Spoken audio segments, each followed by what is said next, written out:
नमस्कार दोस्तों, मैं गिरीश कुमार कंसल्टेंट के नॉलेज भरे यूट्यूब चैनल में आपका स्वागत करता हूं।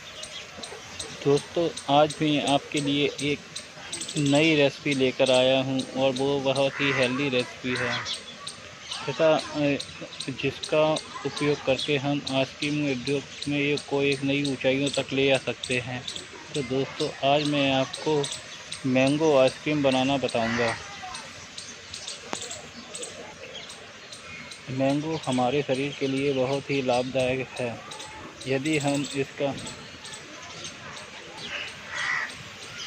डेली सेवन करें तो हमारे शरीर का इम्यूनिटी पावर बहुत ही बढ़ जाता है तथा हमको बहुत सी बीमारी नहीं होती हैं।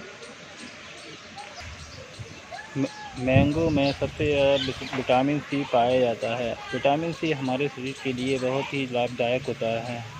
डॉक्टर तथा साइंटिस्ट भी यही कहते हैं कि यदि हमारे शरीर में 0.2 ग्राम डेली विटामिन सी दिया जाए तो हमें कोई भी बीमारी नहीं होगी तथा हमारा इम्यून सिस्टम किसी भी बीमारी से लड़ने के लिए इतना अच्छा हो जाएगा कि जिसकी आप कल्पना भी नहीं कर सकते। वैसे तो विटामिन सी हर और भी प्रोडक्टों में होता है और भी फल में होता है, पर आम में सबसे ज़्यादा होता है क्योंकि आम तो फलों का राजा ही होता है और जिसे हम अपने आइसक्रीम में लाकर एक आइसक्रीम उद्योग को नई ऊंचाइयों तक पहुंचा देंगे।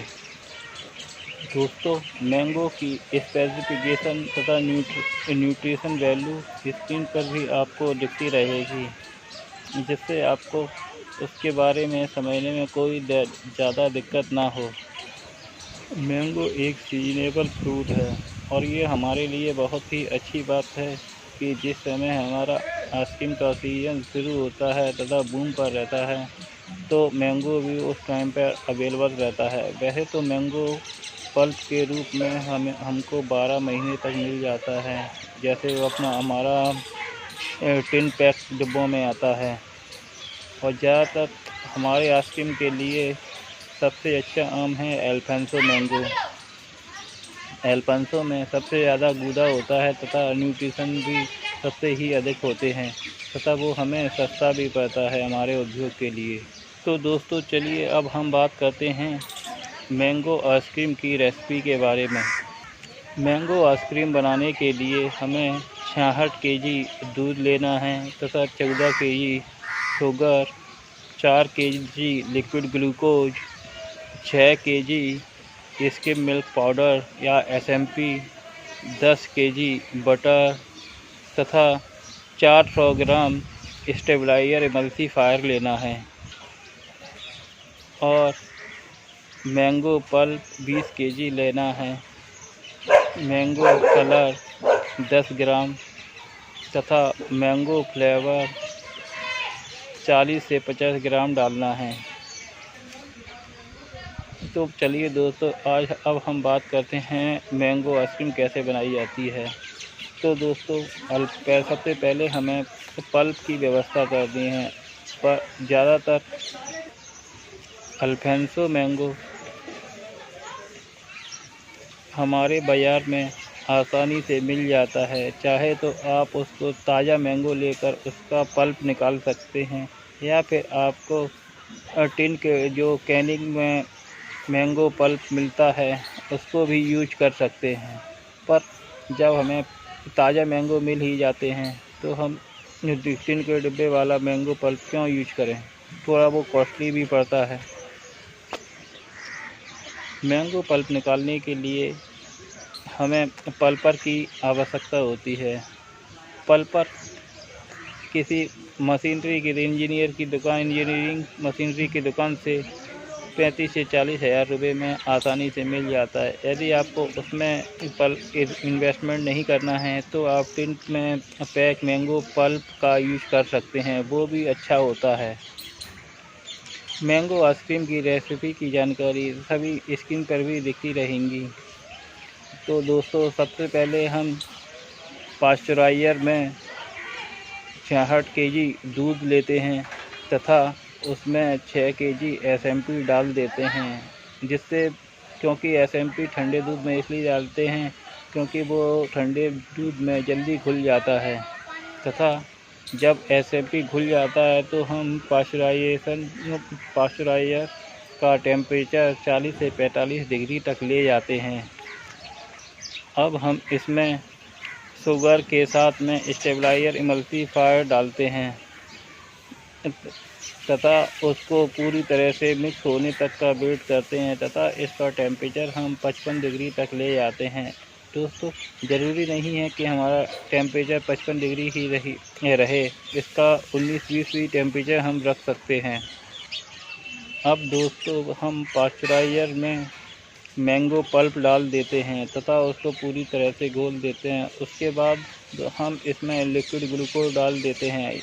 लिक्विड ग्लूकोज डालने के बाद हम इसमें बटर डाल देते हैं तथा पूरी इन सभी चीज़ों को पूरी तरह घुलने तक का वेट करते हैं। जब दोस्तों हम इस डालने वाला सभी इंग्रेडिएंट घुल जाता है तो हम इसे 72 से 75 डिग्री तक ले जाते हैं। दोस्तों, जब इसका टेम्परेचर पाश्चराइज़र का टेम्परेचर 72 से 75 डिग्री तक पहुंच जाता है तो दोस्तों हम इसमें 1 घंटे की होल्डिंग करते हैं।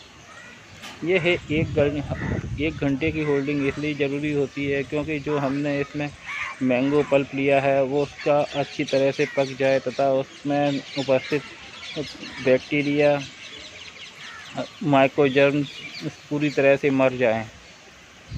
जब पाश्चराइज़ेशन की होल्डिंग 1 घंटे की कंप्लीट हो जाती है तो दोस्तों हम इसको होमोजेनाइज़र करते हैं। होमोजेनाइज़र 2 स्टेज में होता है। पहली स्टेज में 500 PSI तक टेम्परेचर ले आते हैं तथा दूसरी स्टेज में 1500 से 2000 PSI तक प्रेशर ले जाते हैं। जब 2000 PSI में प्रेशर पहुंच जाता है तो हम इसकी होमोजेनाइजेशन स्टार्ट कर देते हैं तथा इसको PHE के थ्रू निकालना शुरू कर देते हैं। तो दोस्तों, PHE भी हमारा 2 स्टेज में ही काम करता है। जब हमारा टेम्परेचर पहली स्टेज में जब हमारा टेम्परेचर 72 से 75 डिग्री होता है तो पहली स्टेज में ये हमारा टेम्परेचर को 40 डिग्री के आसपास लाता है तथा दूसरी स्टेज में PHE आज के मिक्स के टेम्परेचर को 10 से 15 डिग्री तक ला देता है। जब दोस्तों 10 से 15 डिग्री टेम्परेचर आ जाता है तो इसे हम एजिंग बेड में इकट्ठा करना स्टार्ट कर देते हैं। जब एजिंग बेड में इकट्ठा हो जाता है तो दोस्तों हम इसकी एजिंग स्टार्ट कर देते हैं, जो 6 से 8 घंटे के लिए करते हैं। दोस्तों, आइसक्रीम मिक्स की एजिंग जितनी ज़्यादा होगी उतना ही अच्छी हमारी आइसक्रीम बनकर तैयार होगी। दोस्तों, आज मैं आपको बहुत ही नॉलेज बड़ी बात बताने जा रहा हूँ। हम पाश्चराइजेशन प्रोसेस क्यों करते हैं? तो दोस्तों, पाश्चराइजेशन प्रोसेस जब तक कंप्लीट नहीं होती जब तक उसका प्रोसेस पूरे स्टेप फॉलो ना किया जाए। जैसे हम पाश्चराइजेशन में हीटिंग करते हैं तो ये ध्यान रखिए कि पाश्चराइजेशन का मतलब हीटिंग, होल्डिंग एंड कूलिंग, ये 3 स्टेप रहती हैं। तो हीटिंग का मतलब पाश्चराइजेशन में हम पाश्चराइजिंग टेम्परेचर को 72 से 75 डिग्री तक रखते हैं। अब होल्डिंग, इसको हम पाश्चराइजिंग टैंक में होल्ड करते हैं तथा कूलिंग यानी इंस्टेंट कूलिंग जो हमारे PHE के थ्रू होती है, जो इंस्टेंट 75 डिग्री से के टेम्परेचर को 10 से 15 डिग्री तक लाकर रोक देता है। यानी ये कूलिंग इसलिए ज़रूरी है। तो दोस्तों, ये ध्यान रखिए कि हम बैक्टीरिया हमारे 2 तरह के रहते हैं। एक वो जो हाई टेम्परेचर पर मरते हैं, एक वो जो कम टेम्परेचर लाने पर मरते हैं। यानी कुछ बैक्टीरिया कम टेम्परेचर पर जीवित रहते हैं तथा कुछ बैक्टीरिया ज़्यादा टेम्परेचर पर जीवित रहते हैं। रिसर्च से पता चला है कि बैक्टीरिया तो हमारे ज्वालामुखी के लावा में ही पाए जाते हैं, तो उनको मारने के लिए हमें तो फ्रीजिंग टेम्परेचर या कूलिंग टेम्परेचर की ही ज़रूरत पड़ेगी। इसलिए दोस्तों, हम पाश्चराइजेशन प्रोसेस को heating, holding and cooling process से करते हैं।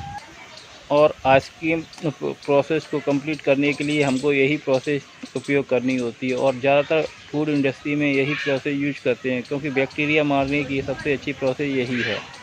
अब दोस्तों हम एजिंग बेड में जब हमारा मैंगो आइसक्रीम मिक्स इकट्ठा हो जाता है तो इसकी एजिंग करते हैं तथा एजिंग के कंप्लीट होने के बाद इसे हम फ्लेवरिंग टैंक में डाल देते हैं, जिसमें हम मैंगो कलर और फ्लेवर डाल देते हैं। मैंगो कलर फ्लेवर डालने के बाद हम इसको कंटिन्यूस प्रेशर की सहायता से जो पैकिंग में हमको इसको पैक करना है उन पैकिंग में पैक कर देते हैं तथा इसको ब्लास्ट रूम में रख देते हैं। ब्लास्ट रूम में का टेम्परेचर -25 से 30 डिग्री तक होना चाहिए।